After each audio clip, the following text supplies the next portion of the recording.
Could Bitcoin break 1 million this cycle? Samson Mo's prediction and Plan B predictions. These kind of predictions, we have heard a lot of them in the past few months, since last year halvings, to be honest. They are wild. It was wild when I was at Las Vegas. You know, it gets the heart racing. It feels good, especially with dozens of thousands of people.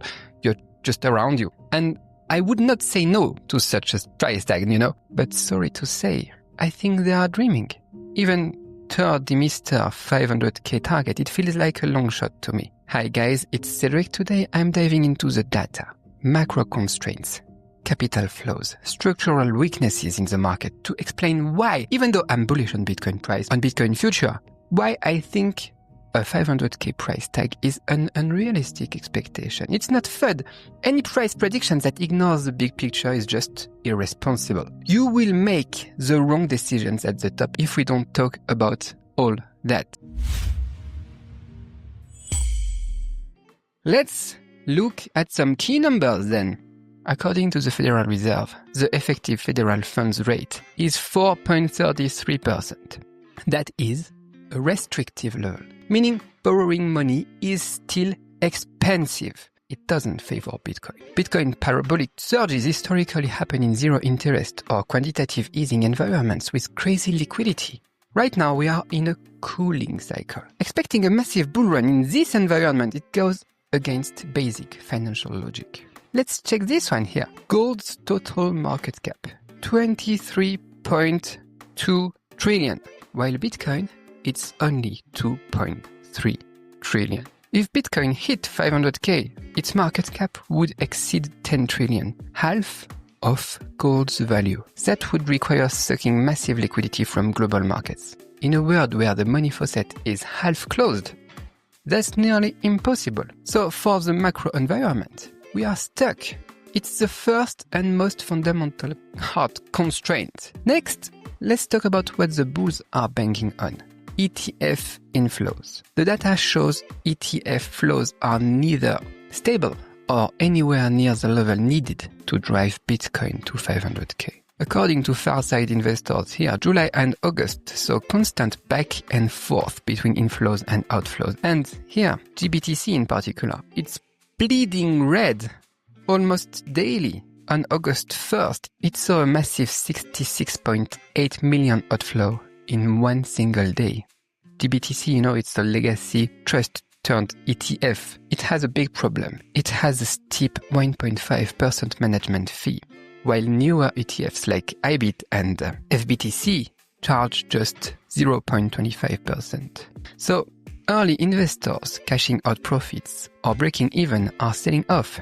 This shows institutions locking in gains, not betting in a one-way rocket ride. This kind of shaky, inconsistent capital flow can't support a multi-trillion-dollar valuation surge. And even more telling, the block's data shows that when measured in Bitcoin itself, because one Bitcoin is one Bitcoin, ETFs have recently seen net outflows. This means ETF demand is sometimes weaker than the market's selling pressure. The CryptoQuant exchange whale ratio, it's hovering around 0.45 and it backs this up.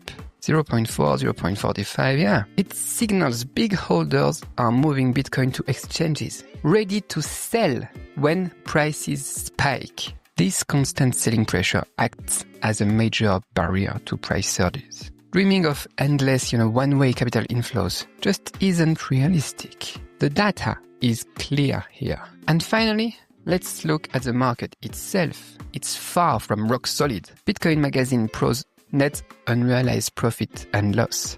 This chart, it shows we are at the tail end of the belief denial zone. We are hovering, we are so near euphoria and greed. It's risky here. Historically, once we hit that red hot greed zone, massive profit taking kicks in. And the derivatives market reveals even deeper cracks. CoinGlass data shows 82 billion in open interest in the futures market. But the perpetual futures funding rate, it's only 0.0079%. It's still low. This weird combo tells us what? It tells us that while the market's bets are huge, bulls are super cautious, unwilling to pay more to chase higher prices. This is a sign of a tense balance between bulls and bears, not a one-sided bull market. And here we also have a classic warning, warning sign, a top divergence here. Look at those active addresses. Bitcoin hit new highs in 2025. We got new ATH 2 days ago, but the active addresses, this metric hasn't kept up. Stagnating user growth means this rally lacks strong fundamental support. So here is the deal. Oh yes, that's my Twitter. I've got a Twitter too. Feel free to follow me on Twitter too. And most of you aren't even subscribed on YouTube. So subscribe. If you vibe with this data-driven approach, yes, just go ahead. Thank you. But to sum it up, the macro environment doesn't support the 500K to 1 million claim. Capital flows don't match up and the market is riddled with cracks and disagreement.